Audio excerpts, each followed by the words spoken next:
So you want to check out some live music tonight in Ottawa, but you're not sure of where to start looking? Maybe you're not even sure what you're in the mood for. I've got a website for you. Go to ottawagigs.ca. They have everything you need. Bands, artists, styles, venues, times, even the cost to get in. It's all at your fingertips on an easy-to-use website, ottawagigs.ca. Go discover the incredible talent, the amazing venues, and the exciting nightlife that Ottawa has to offer. Start your night with ottawagigs.ca, your guide to the gig. Hey, this is Cyrus Robertson Orkish from a bazillion bands around Ottawa. You are listening to the Egoandvice podcast. You've got a real attitude problem, McFly. You're a slacker. Born and raised in South Bay, lower class punk ass, I was Northwood grade. I had it made. Spent my nights drinking with my mates.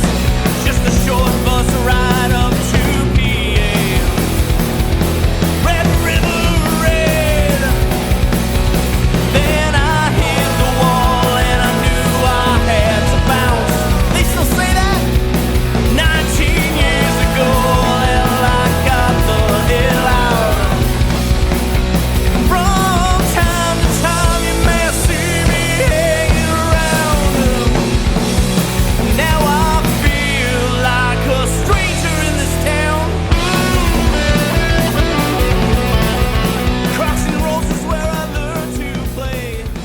Westwood Tavern's where I learned to walk away. Hey, it's Mike. This is Egoandvice. This is episode 179. Welcome back. I'm going to get right to it. I got a million things on the go.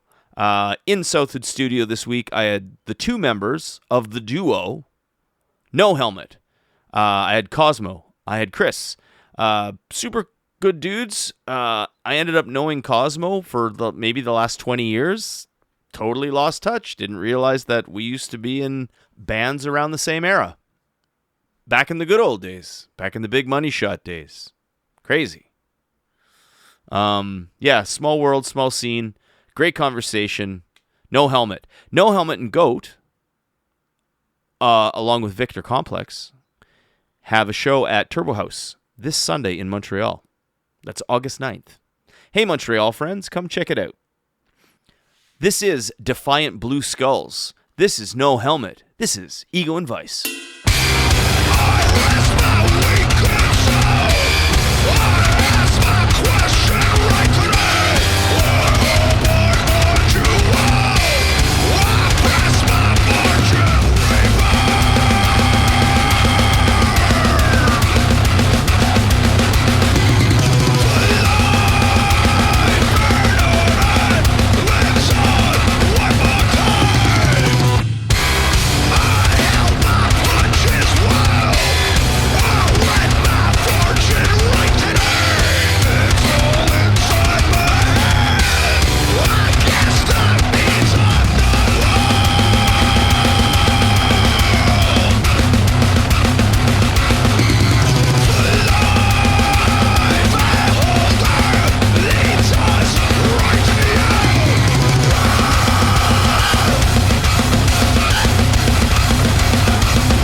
Hey, we're back. This is Egoandvice, episode 179. As promised in the intro, sitting in the beautiful confines of Southwood Studio, I have the two members of the local band No Helmet.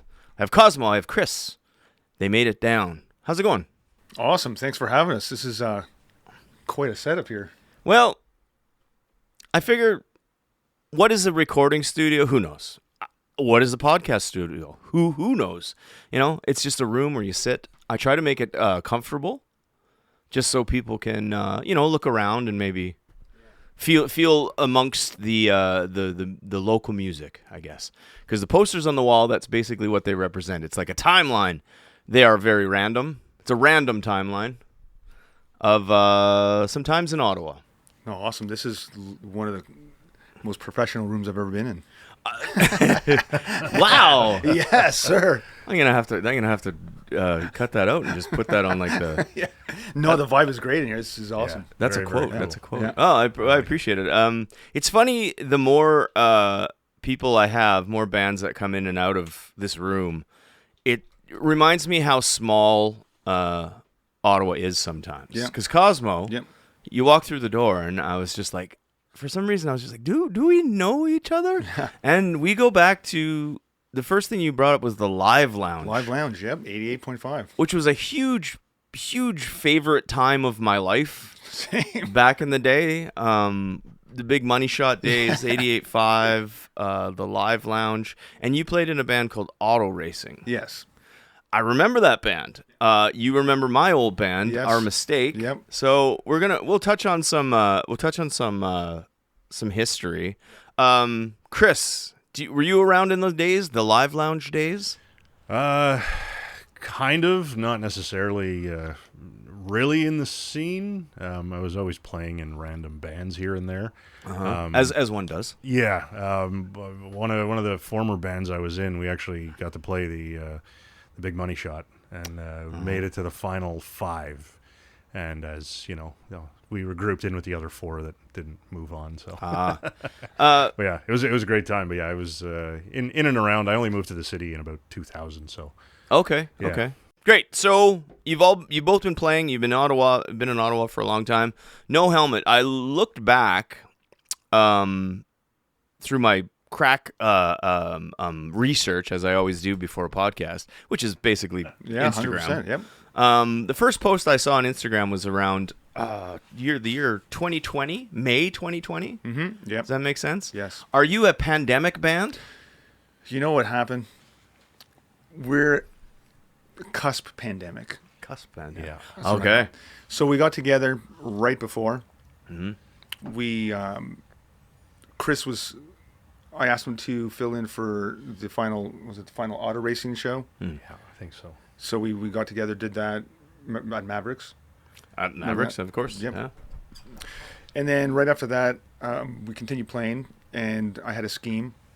And I was like, you know what, let's start new name, start fresh, and the music's going to be a bit heavier. Mm-hmm. As soon as we did that, we wrote some songs. We shot a video Yeah. for a song called I Fire You. Things were looking up, as they say. Yeah. Okay. The future's so Yes. bright, right? Gorgeous, yes. Yeah. Future's so bright, I gotta wear a mask. So then what happened is we released this video that was shot in my basement. So, and whoever's going to go watch it right now, light flashing warning. It's very, very... Yeah, if you're susceptible to Yes. certain things, don't watch it. What is the video called, and where can we find it? It's on our YouTube. It's called I Fire You. It's our very first video. We shot in, I think it was in 2019. I'll check that out. Yeah. So then we put it up in 2020. I think so, yeah. Cool. So we had that going, and then right as that happened, we put it up in March, I think. I think it was March. And then Yeah, I think that was the big time, the big date, right? March Yep, 20th or yep. something. I think Yeah. everything went. So yeah, so we were expecting to go to practice or whatever, and the usual thing, like the ascension, let's say call it the ascension of us. We're like brand new, so to speak. This was our project, Chris and I, No Helmet, and then that happened, and so we had to pump the brakes, as they say. Yeah, you and the world. Yeah. You know what I mean? So Yeah. you weren't alone, but I can relate to the story. I think a lot of people, a lot of listeners, a lot of bands remember that time. It was March, yeah, and it was all kind of up in the air around February. It's like, well, maybe it won't be. And then it was just boom, 3 years or whatever it was. Yeah. So how did you keep the momentum through the through the dark times? Well, we kind of didn't. With one great big... See, now I'm thinking of a word. With one great big stipulation is that he lives in Ottawa, and Dum Dum over here lives in Quebec. Oh. I'm over on the Gatineau side, over on the dark side, as they say. But yeah, so cross provincial borders weren't really friendly. Yeah, that's true too, eh? Couldn't do that, so we kept in touch. We'd always try to send a few emails and whatnot, just to kind of let each one of us know that I am indeed alive and he is indeed alive, and which is always a good start for yeah, and it was just one of those wild things that we. Yeah. I wasn't sure if it was going to continue. I'm like, maybe he's just going to get sick of waiting. And he's like, well, this guy's right, beside my house. I'll just go talk to him and get him to play music. But no, it worked out. It stuck. We stuck through. So that's great. I find that the pandemic either created bands, which is incredible, because out of the pandemic, there was just a whole new music community, or a lot of the old guard just gone. Yeah. You know what I mean? Yeah. I was just saying this to a friend the other day. It's like my band Goat has been around since 2011. 50. We're just about to celebrate 15 years. Yeah, I saw the flyer, yeah. Nice. Before the pandemic, we were doing great. Our last show actually was at Mavericks. Everything was rolling along. And then after the pandemic, it was like we were a brand new band again. Where it was just like, holy shit, we gotta try and like get our name out there, because nobody remembered. Like, memories are short, and it's just the way it goes. And if you're out of sight, out of mind, I find, if you don't keep it up. So, lesson to be learned, I guess. It's the momentum. Yeah, but you don't need a pandemic to disappear either. Sometimes you just get forgotten, left behind, because Ottawa is like a really rich music scene. There's a lot of bands. I wish there was more venues, but there's a ton of bands out there that are working hard. So, No Helmet is a duo. Yes, it's a two-piece. I envy you. I envy you that you can make it work with just the two of you. No herding cats on your side, eh? How did was auto racing just a duo? It was. Yes. Okay. Yes, auto racing was a duo. Same bass and drums. Yep. But you're like a phenom though. Like, oh yeah. The your bass playing is and you probably get the reference a lot, but the Les Claypool, that really innovative, technical kind of creative sound matched with some amazing drumming. You have to be an amazing drummer. Solid, yeah. To keep up with this crazy guy. Yeah, that's definitely for sure. I'm not sure how I do it most days. I sit down behind the kit, and then when we're practicing, I kind of blank out, and just he calls out songs, and I just play them, hopefully the exact same way every time. And in shows, it's almost the exact same way. Like the show we were talking about that he got me to fill in, the first show ever. I was so nervous and, may I say, scared that I'm not going to do this any justice. Because, I mean, if you've heard anything he's played, you kind of get that same feeling. So I was like, I don't know, I can't do this. I was ready to just I was like, I could just leave all this stuff here and go home. Like, I don't really need this. I have extras at home. I didn't do that. No, well, it was nerve-wracking, but it was a lot of fun. It's and then it spawned No Helmet, which I'm pretty stoked about. Yeah, I have no doubt it would be intimidating to. I am a 4/4 time, same here. 4 on the floor, GCD kind of guy. You know what I mean? So, auto racing was a 2-piece. Yeah. No Helmet is a 2-piece. What's the difference? What differentiates to you, in your opinion, auto racing's vibe, style, songs to No Helmet, or is it all just you? No, there's definitely a difference. The auto racing stuff was, the easiest way I could put it is like, it was a lot cleaner. No pedals, no distortion. I just plugged my bass into my amp. It had more of like the that sound, slap bass kind of sound, tapping and stuff like that. You can hear it. No Helmet, it's a lot heavier, distortion, fuzz pedals. I split the bass into two, so there's like a bit of a guitar vibe, or the higher octave parts on one end, and then just the regular bass on the other side. So it's a bit heavier. Same kind of techniques, but not so much the same sound for sure. Cool. Still a bass though. Yeah. Would you have anything to add to that? Now that you're a full-time member of the of the band? Yeah.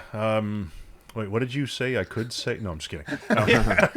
No, it's even just playing or learning some of the previous, some of the auto racing songs, even just the way they were arranged. I mean, obviously it wasn't me, but just in the way that he approaches it, I guess, seems to be a little more of a, I don't want to say straightforward because, his playing is anything but.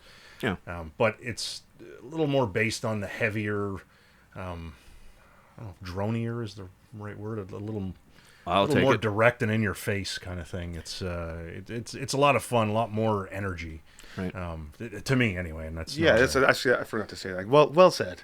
Okay. So picture a craziness, and then in this version of the bass and drums, I need to make the craziness sound like G, C, and D. There you go. That's literally what I try to do. I'm like, I love it. How can I make all this sound like G, C, and D? That's what we're looking for. I know those chords. Yeah. Yeah, I know those notes. Yeah. Oh man, do I feel left out? Yeah, that's right. So, you've released some music. Yes. Back in 2022. Yep. Still pandemic-y.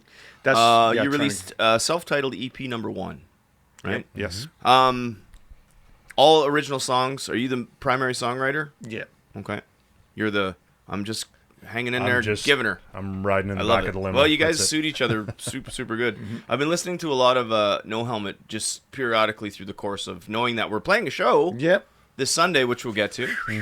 And also that I knew you two were coming in. So I've been trying to listen. It is heavy. Yes. Yeah, it's heavy, and it's I don't know if it's angsty, it's angry. I love it. Sure. Yeah. I like heavy stuff. Yeah. I'm a punk guy. I'm a rock guy. I'm kind of like another guy. So it was like right up my alley, and I really, really am looking forward to seeing you guys live. Awesome. Where did you record your the EP in 2022? Oh, in my bedroom, my spare bedroom. I have. I try to create a home. Not like that's what I'm saying, dude. Nothing like.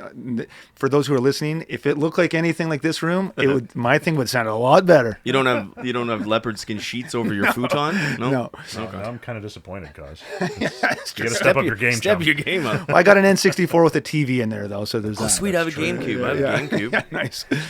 So recording in the spare bedroom. I try to make a studio in there. And that's where we've done most of it. It was a learning process for myself. I've always gone to studios to do things, but I'm learning. Like you probably heard some of the recordings, a little compressed or squashed. I'm getting better. I'm in the process. I have actually remastered the second EP, which we'll be putting out.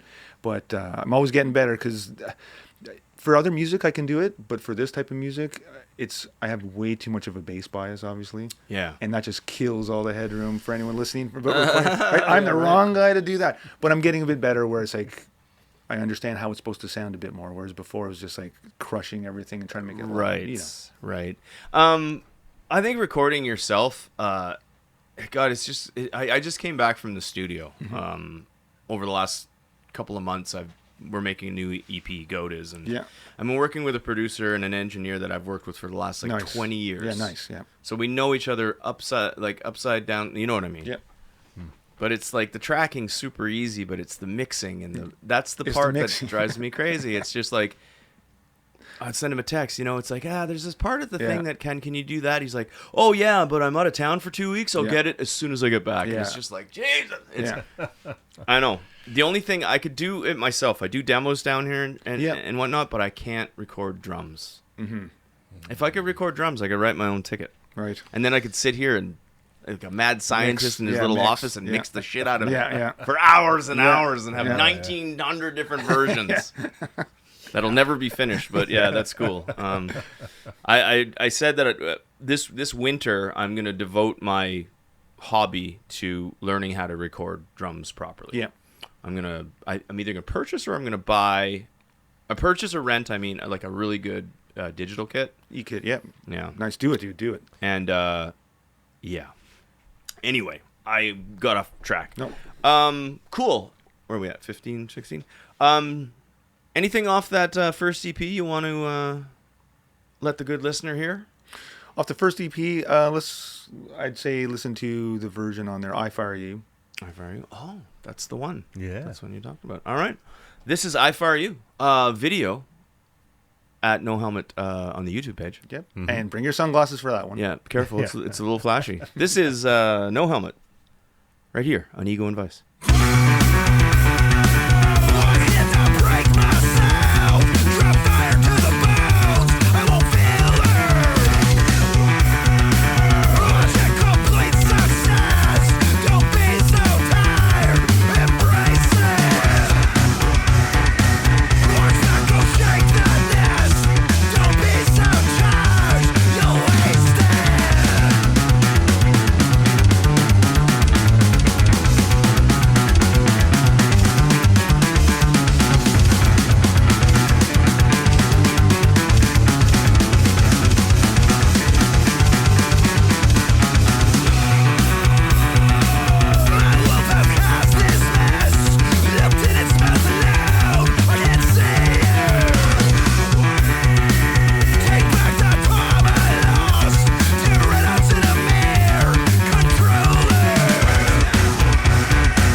So out of the pandemic, when did you? I guess No Helmet didn't play any shows prior to the launch in 2020 as No Helmet. Yeah, we did. We played a couple. Yeah. Oh, you did. A couple of shows. Yeah. Okay. 2 or 3, I think. Yeah. Before it all shut down. Yeah. And then when you came out of it, around 2023, I guess everything started kind of moving again. I'd say so. Yeah. How is it getting back to like full time? You're a full time band? Yeah. Try to be. Yeah. Yep. Yeah. Active band, I guess. Active, yes, yeah. definitely All right. active. How is it to blend back into the world?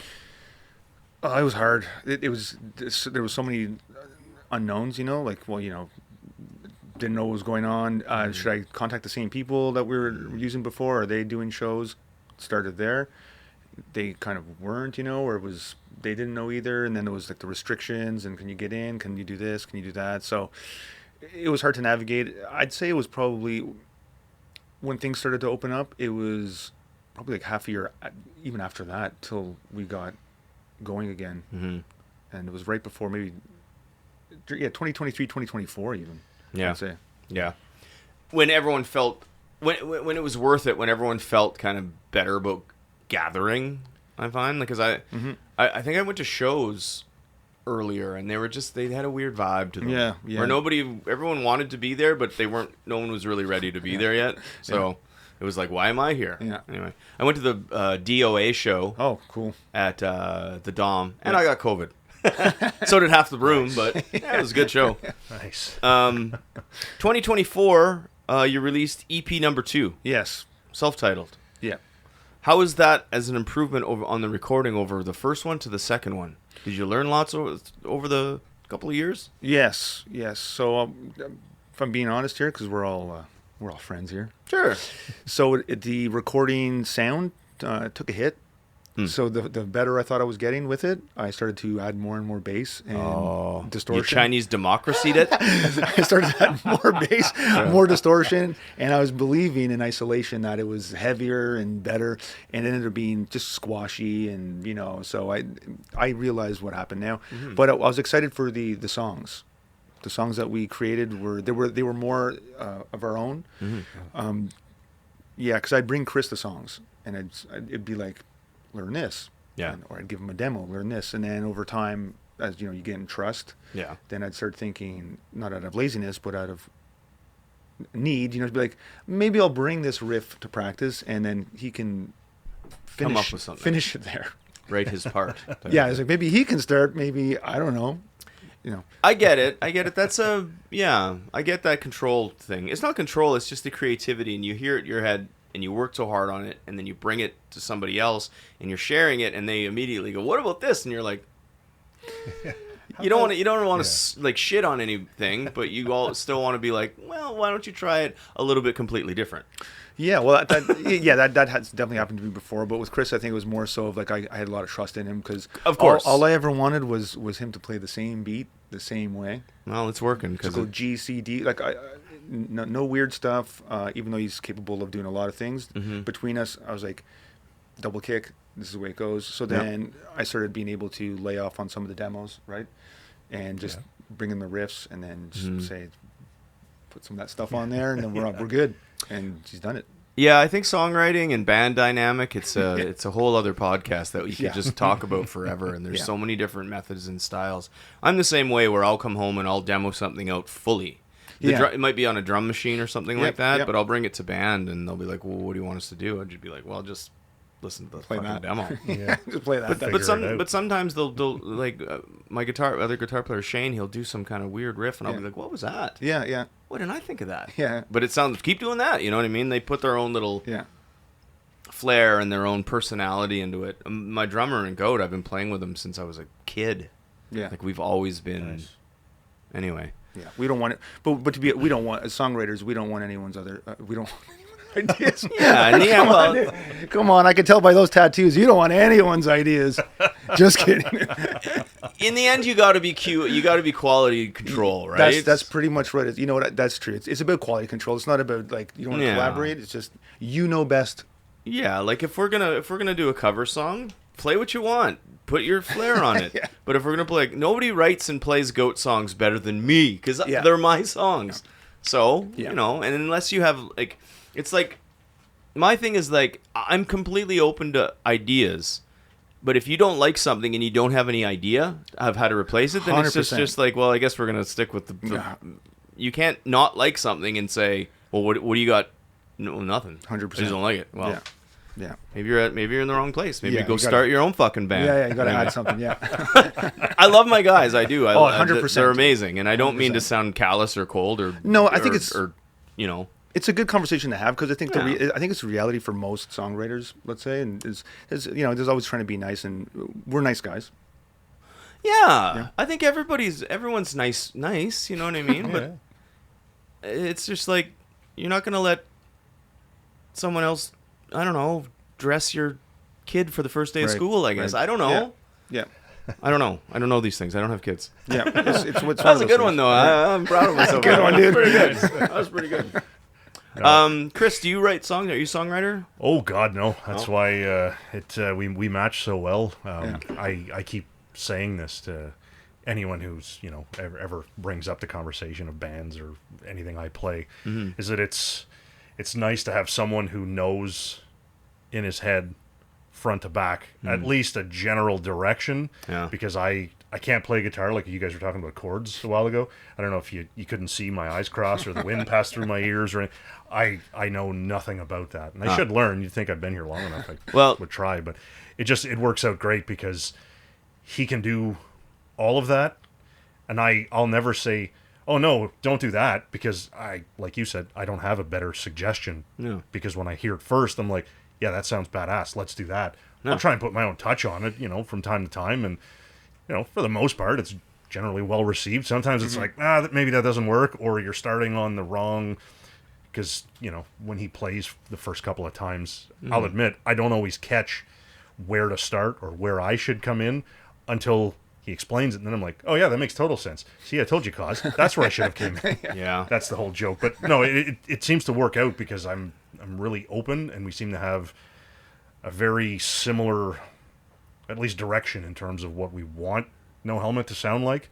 And, I mean, it's heavy, it's fast, it's got energy and aggression, and absolutely, and I love it. So yeah, that's it. And I've never been a jammer. Like, hey, let's jam on F for an hour and a half, and maybe we'll pluck something out of it. It's just like I'll leave now. I'm just unplugged now.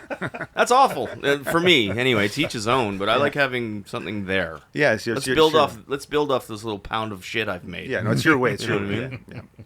Yeah, and then, it is what it is. But to each his own, and to 100%. luckily there's all types of musicians out there, just like girlfriends or boyfriends. Sometimes you got or psychotherapists. You just have to work your way up to the right one. There you go. So band dynamics is huge, and chemistry is huge. Yes. And everyone having their place and knowing their roles in the band and accepting their roles in the band is huge too. Yeah. It makes for a easier day overall. For sure. Not just for them, but for me, and not just for me, but for them. Yep. Yeah. Yep. So, cool. Brass Monkey, the Dom, a couple of venues in town. Brass Monkey's closed, but it's reopened now though. Oh, is it? Yeah. Yeah, it's like a pinball arcade or something. Yeah. I don't know if they're ever gonna have bands there or not. Oh, I hope so. Maybe. It was a great, I hope so, yeah. Great venue. They had a great stage in there, right? Sounded awesome, yeah. I was in a band way back when. I guess the owner at the time liked us so much Yeah. that he named a drink after us. What was your band? What was the? This is we're going back, and if any of the guys, I don't talk to them a whole lot, but if they hear it, they're gonna love it. It's called the High Cliffs. The High Cliffs. Yeah, it was. Nice. It was. I dig it. We played a lot of bars and whatnot. What but was it? What fun. was in the drink? I honestly can't even remember. It was just cool to see. Like, I think they just called it the High Cliff, Hey. and I ordered it, and that was it. So. Cosmo, you're from the era of the live lounge. Do you remember at the Rainbow? Do you remember anything? Do you remember the Jumbo Rumbo? No. Fuck. No, but I remember Johnny Vegas. All right. Johnny Vegas Funhouse. Yeah, that's it. Sorry, Johnny Vegas Funhouse. Yeah. That's it, No, at the Rainbow, The Rumba?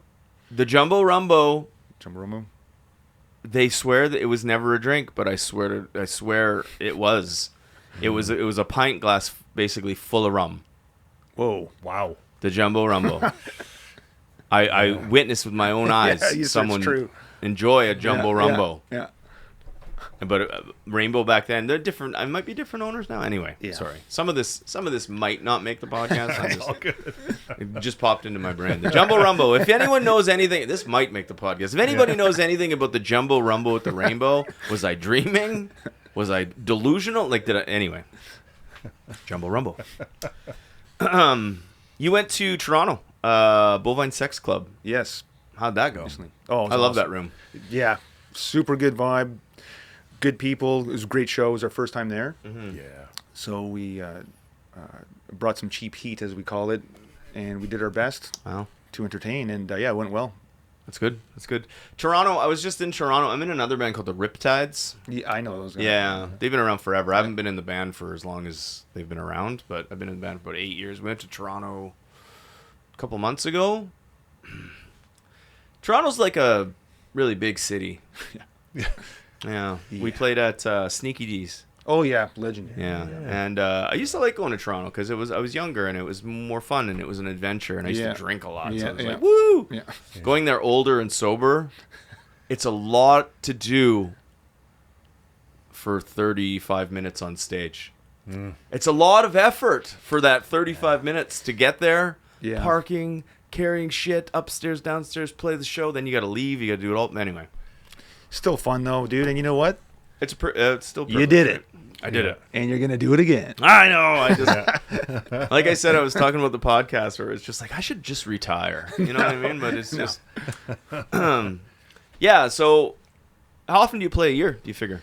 We've been doing way more this year for sure, or as the year's been going on. I'd say maybe 5 shows a year we're up to. I think we're up to that. Yeah. We're trying to do more like out of town as well. Like Yeah.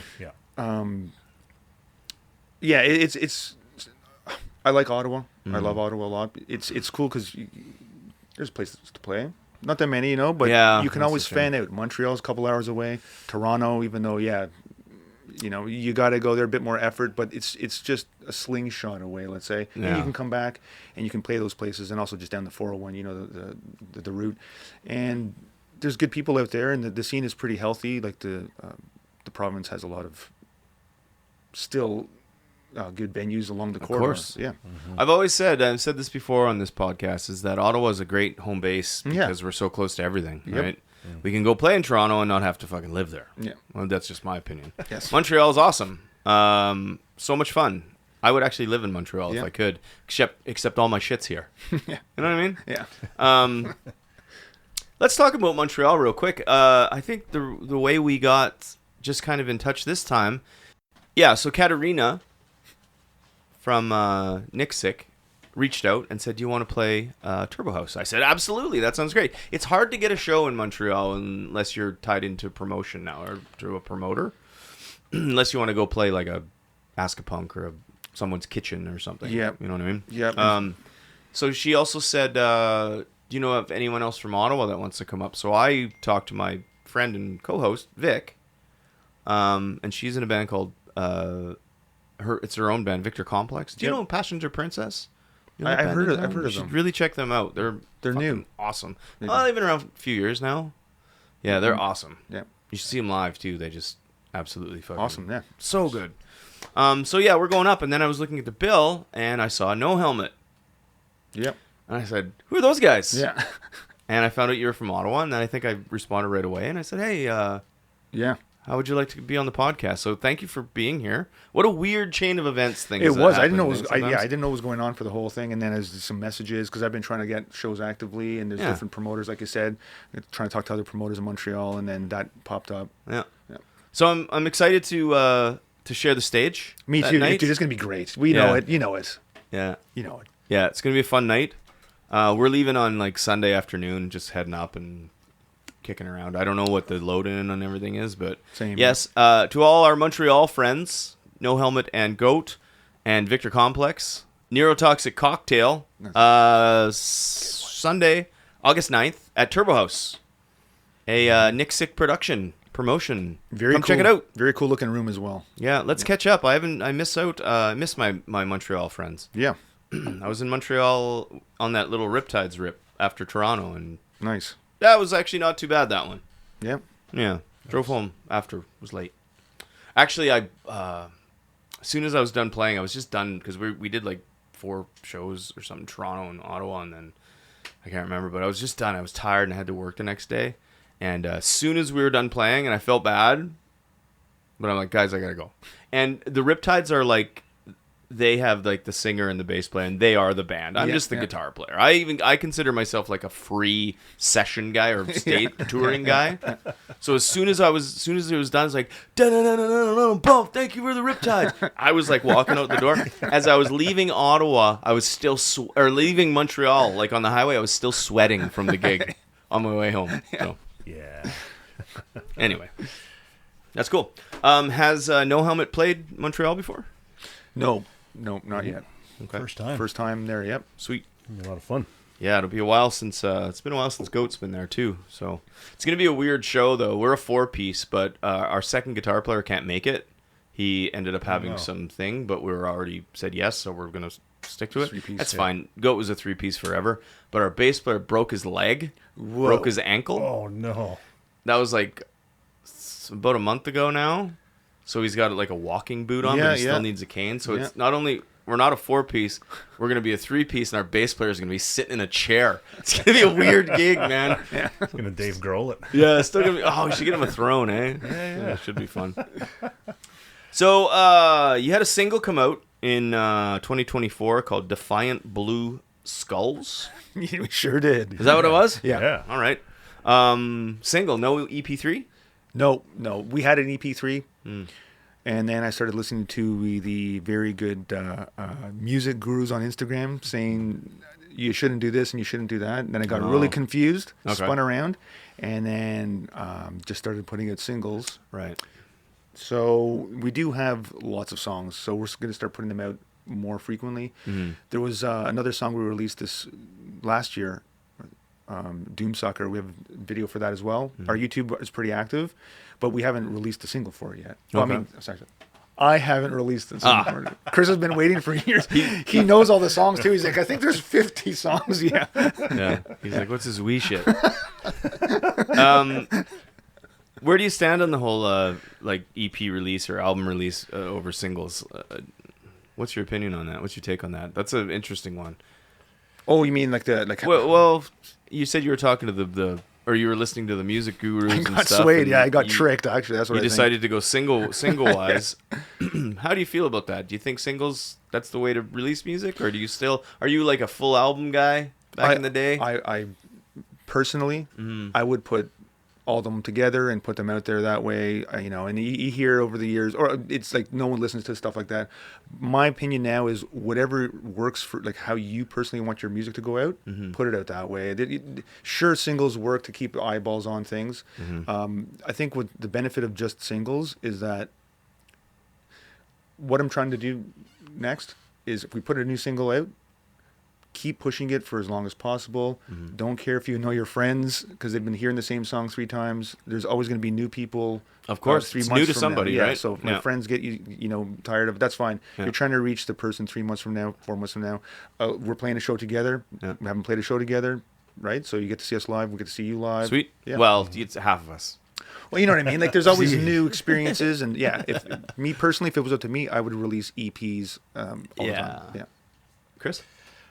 I mean, without getting into the absolute logistics of it, I'm a full album guy myself, but to keep someone's attention nowadays for any more than 4 minutes for a song, like it has to be basically the cream of the crop kind of thing. Yeah. So I love albums. I love putting on old albums and just listening to them straight through without skipping them, even though I have the option to, go down to a second of a song that I want to hear something in. I don't. I leave them on. I try. I don't. Doesn't always work like that. But then again, I'm also guilty of using Spotify. So yeah, I think it comes down to an argument of I think the attention spans are fine, just fine. People still have them. There's more variety now though, or more options. But if you're fans, they'll listen to an EP. Ding, ding, ding. that's true. So Yeah, who are you I hope writing so. for? Your fans or future fans? I'm writing for myself, dude. Okay. Well, who would you rather hear the music? Everybody. Everybody, yeah. Yeah. So I think if you're writing for yourself, and you want everyone, well, I like EPs. Yeah. Like I've released singles, but I'll do it like once in a while. I'll release like a single. I tried it out. Yeah. You know how you're a songwriter. You know how certain music is you get on a bit of a wave, and music is written in that one chunk of time. All right. I hate sitting on that for a long time because then when I go back to it later, it's just like. Okay. May I say this? Yeah. This is very important. What was just said, everyone listening right now. Mm-hmm. Some of these things, not all, some of these things are written in chunks. Mm-hmm. And then what happens is if it gets left behind a little bit, some stuff I have, I'm like, I really like it, but it's outside that window now. Mm-hmm. It didn't leave the train station, right? Yeah. And it's hard to go back sometimes. Like I was telling Chris before, I'm like, these have to go out together. Yeah. Because they were done that way. Yeah. They make the most sense that way. Holding something for later, that's why I agree. EPs, it's a middle ground. I can get them done as much as possible, like within time limit. Yeah. And then people get to hear them. And when you're putting it together, it just doesn't fit even in your mental space anymore. When our new bass player joined the band, I was really, really into Propagandy, the Canadian punk band, greatest Canadian punk band of all time, arguably. Yep. So I started writing these kind of really complicated little punk songs and stuff, little more than GCD, you know what I mean, all over the place, like stuff where I have to like look. Yeah. Okay, anyway. And I released 2 singles like that, and I got really into like the politics of like America, and when Donald Trump was saying shit about like 51st State and all that crap. Right. I'm not going to get into politics. Yeah. This is an escapism podcast. But so I wrote these songs that were a little bit more than just punk rock fare of I don't like going to work and shit like that. And they sat there, and I released them as 2 singles back to back. And if I would have like sat on one or something, not released it, and I released it with the new ones we just did because our 15-year anniversary is coming up. So I wanted to go back and just write 5 straightforward GCD punk rock songs. But all of a sudden I have this one that didn't release that's this really complicated, weird political thing. Where the fuck is it going to fit, right? So just get it out. Get it out. You know what I mean? That's That's just my take on it. Yeah, so anyway. Yeah, I tend to agree with that for sure. Yeah, anyway. And, like I said, if your fans like your music, they're going to consume it as it comes out. I hope You'll so. hope. That's the hope. You'll I mean, hope. it was that guy on Instagram. He got me, dude. He got me. He said, "Do this, you'll get well." I was like, "Oh, okay, I'm gonna try that." Wasn't the dude with the cigar and the long hair? Was it? Was it him? No. No, it wasn't. But I know who you're talking about. Yeah. This is what you should do. Yeah. Okay. Thanks, bud. All the power to him that he's making a living and he's giving people good advice, but I don't know. I'm a little too old to listen to someone who's 25 years younger than me. You know what I mean? No, it was. Yeah, I know who you mean, but it was that adjacent. Yeah. There's a couple of them out there. I have no plans on playing Wembley Stadium anytime soon. Oh, Nor ever. yes, you do. You should still do. I'm good. I'm good. I have very realistic goals in everything I do. I really do. I'm doing it because I still can. Yep. The podcast music, and I'm grateful that I still can. Because one day I won't be able to. Right. What's success? Just doing that. Right. That's all I'm saying. Wembley, if they came to me, I wouldn't say no. There you go. Everyone, you heard him right here. He still wants to But do it's it. not. It's not on my. It's not something I am physically or daily striving towards. I hear you. Yeah. I like the Dom. Yeah, I love the Dome. You know what I mean? Oh, yeah. Yep. Great spot. You fill up a Dom. You fill up the Dom on a sweaty, energetic night. Yeah. Fuck, that's yeah. my Wembley. Yeah, for sure. Anyway, what is going on after Montreal? Anything going on for the rest of the year? Well, we shot 2 videos. We're editing those, putting the songs. We're going to be putting the songs out with them, like the singles and the videos at the same time. We try to do videos as well now with them, and more shows. Cool. To support that thing, yes, to keep it going while we have the lift of like all this material, because we do have a lot of material and it needs to go out there. Yeah, like you said. yeah. Get it out. Get it out there before you don't like it anymore. Yep. What does 2027 have in store? I'm going to be taking your spot at Wembley Stadium, dude. Okay, there you go.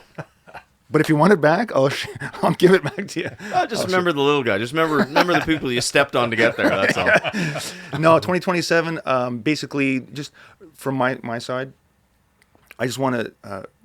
What's the word I'm looking for? Like converge. Like get the videos out on time, get the songs out on time, and have a cadence. Like whereas there's releasing and building momentum, because there was a time there where momentum wasn't allowed. Yeah, so that's right. So now that the gates are open, it's been a while, but I still feel sometimes that it's not real, or it's like But this year for sure, we're a lot more like mobile, active.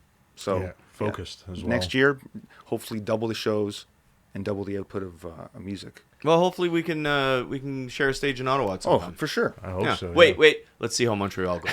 Yeah. Wait till your drummer sees my drum rack. He may hate me after that. Yeah, that's all good. Before we get to the rapid fire question game, any quick shout outs, any quick thank yous you want to mention? Anyone? Shout out to everyone who's followed us through the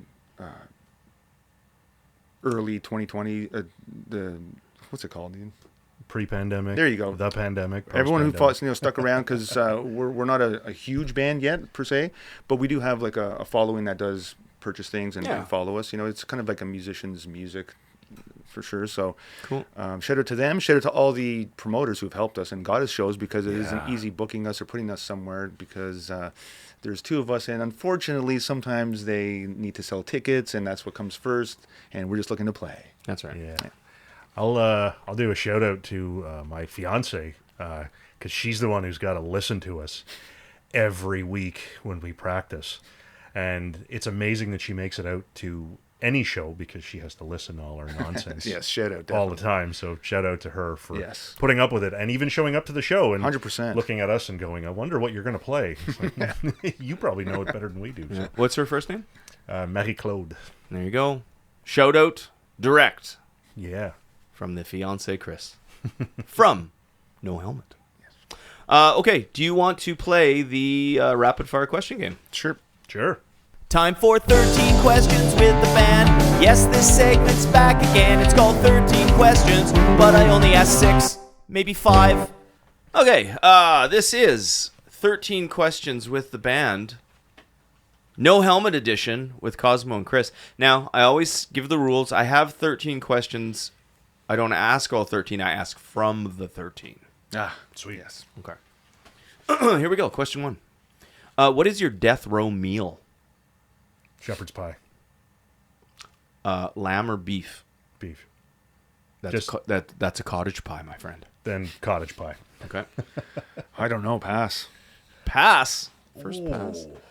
Okay. Let me see. What was the first concert you ever saw? Oh, Stone Temple Pilots, Where? Congress Center, Nice. with the Mighty Mighty Boss Tones, who I thought at the time were actually better than the Stone Temple Pilots. Oh, no doubt. Probably I a saw lot them. I more was like, fun. "What? The? Yeah, it was awesome." I was like, "What's going on here?" You know, Yeah. the opening band showed them up, but no, they were both great. Cool. Nice. I think mine, and again, it'd have to be with, because my mom used to drag me around. I said drag me around very lovingly. I loved music from a young age. She knew that, but it was either Dwight Yoakam here in Ottawa. I know it's country. I grew up on country. Or Krista Berg. Nice. Maybe. I'm not sure. I can't remember because I was young. And Nice, yeah. Everything just kind of went over my head. But yeah. Like we always say, there is no guilty pleasure music. If it moves you, if you like it, don't be embarrassed. Enjoy it. 100%. Listen to it. Agreed. Country, love it. Love it. Yep. I've been listening to the Highwaymen lately. Remember the Highwaymen? Yeah. Yes. I was a highwayman. Yeah. Yeah. Yes, dude. Willie Nelson. Chris Christopherson, Merle Haggard, and fucking Johnny Cash. Johnny Cash. There's a concert on Man in YouTube Black. from like 1990. It's like 2 hours long. They play like 18 songs, Oh, I gotta and the see quality is I unbelievable. see that, yeah. Yeah. Dude, that's awesome. Yeah. Very nice. Fucking rights, man. Anyway, I think we're in the right company. What was the first music you bought? Physical music, record, CD, tape. Myself, Yeah, Stone Temple Pilots Core. that's kind of a theme here, Stone Temple Pilots, isn't it? First one I purchased was the Beastie Boys, License to Ill. Ooh, classic. Yeah. Oh, yeah. Big fan. Still good. Okay. Next question. If you had a time machine and you could go back to any musical event, what would it be? First Woodstock, maybe? Just There's a top 3 in this question that often come up. I'll let you know what they are first- afterwards. Okay. Any. But you just nailed the number 1. I'm more so just curious. The music Yeah, that's wasn't... usually what it is. Yeah, the music wasn't necessarily for me, but just that time. No. It sounds fascinating to me. So Oh, man, I'm torn. That's hard. I'd either want to see Elvis or Kurt Cobain. Cool. great answers. The top 3 answers for that question are Woodstock, the original. Yeah. The second one is the Freddie Mercury. Live Aid. Live Aid. There Yeah, you go. Where he did. Yeah. Kind of want to change my And answer the now. third one is Woodstock again, with but 99. yeah Limp because Bizkit. of Limp Breaks up, Bizkit. yeah, Yeah. Yeah, everyone wants to go and fucking break shit. Yeah. Okay. What is your favorite song right now? Cosmo. Right now, I'd have to say there's. I gotta be quick. Blue Boy by Mac DeMarco. Very good. Not an English song, but it's from a band called Saratoga, and I hope I don't butcher the name, but it's called A Morir. All right. There we go. Yeah. Next question. If No Helmet could open for any band, who would it be? Me? Go, Oh. yeah. Well, maybe that could be. Yeah, for both of you. Yeah. What do you think? I think Pantera, personally. Which one? The original, or the Zach Wild one? Yeah, I'll take them as well. Yeah. Yeah. Okay. Yeah. Testament would be a cool one to open for. Testament. Yeah. How about that? Shout out. Second place favorite song, Henchman Ride. Who's the singer? Chuck Billy, isn't it? Isn't that the singer of Testament? Yeah. Damn.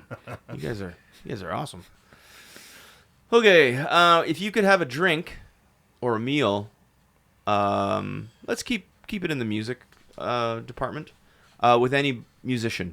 Oh. From any era, live or dead, who would it be? Oh wow, that's Freddie That's a Mercury trap. or Johnny Cash. okay. Sorry, I probably Nope, just stole the two nope. number one answers. I was a highwayman. That's a tough one. Off the top of my, I'm just gonna go off the top of my head. John Frusciante. Cool. That's cool. Hell yeah. He'd be an interesting conversation. 100%. Eh? Yeah, 100%. That man has lived a crazy life. What is your desert island record? If you got stranded on a desert island, you could only grab one piece of music. Okay. No singles either. Full albums. Yeah, full albums, absolutely. I'm going to go back and say Beastie Boys' License to Ill. Just because it's got a little bit of everything, and they sample, you name it. So it's like you have a lot. Yeah, it's like you got I got almost everything. Yeah. And if this guy ever hears it, he knows who I'm talking about, and so does everyone else. They know the joke. But Yeah. Oh man, it's hard. I'll say Far Beyond Driven, Pantera. Pantera. Yeah. Yeah. Cool. Okay. Without these three artists, this could be to both of you. Okay. No Helmet wouldn't exist. I'm going to say Metallica, just because. Yeah, sure. I know Lars Ulrich isn't exactly popular these days, but he's playing stadiums, and People need to fucking lay off Lars. Man. I agree. I mean, he 100%. was a magician back in the day. Like so. anyone who shits on Lars, it's like, what have you done? Yeah, that's basically it. Seriously, Yeah. he's like, he's you know what I mean? He's the drummer It's of hilarious. fucking Metallica. It's hilarious. The sometimes, biggest, yeah. the I biggest agree. metal band of all time. Yeah. What the fuck have you done shitting on him? Yeah, I agree. It's Jesus Christ. but yeah, and then Dream Theater, probably one of my favorites, or Mike Portnoy, the drummer, because I Portnoy. rip off man's a legend. a lot of stuff from him. I want to give a shout out. No Helmet wouldn't be here without Larry Graham. Who's Larry Graham? We got to research that. Oh, do I have to Google Larry Graham? Yes, sir. Right over my head. I'll Google Larry Graham on my own time, but for now, excellent. Final question for No Helmet. Who is now... Final question for No Helmet. Who is No Helmet? Oh, No Helmet is our two friends who like to talk about Ric Flair and... Macho Man Randy Savage. Yep, and occasionally names will pop up like Rick Martel. Yeah, and if you know who that is, if you're playing music Yeah. and you hear, like I heard Chris say Rick Martel one day, and I couldn't let it go. It became bigger than the songs we were playing, right? And I was like, this is great. So it's just about friendship, I'd say. Awesome. Yeah. Final thing I'm going to say is I respect your old school font for your logo. The emulator yeah. font. Like the 8-bit Yeah, or whatever it emulator, is. yeah. Other than Cheers. that, all the best to you. Thank you for having us. Thank you very for much. coming. And we'll see you in Montreal. 100%, dude. We're going to rip it Yeah. up. It's going to be awesome. It's going to be great. Can't wait.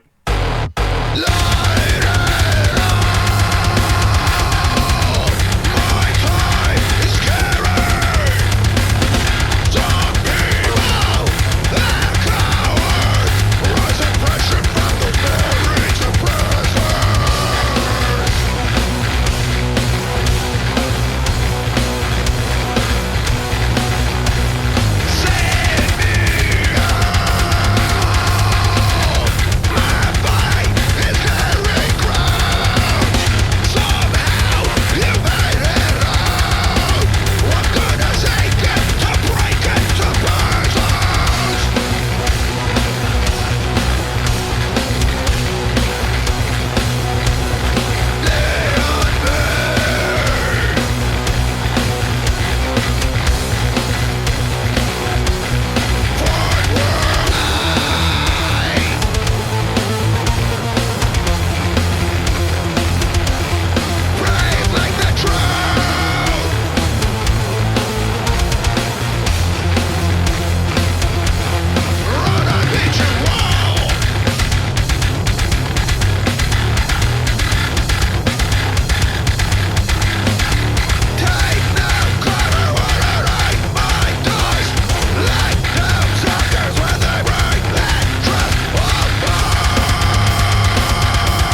I'd like to thank Chris and Cosmo from No Helmet for coming by Southwood Studio. Good luck, guys. Can't wait for Montreal. It's going to be grand. If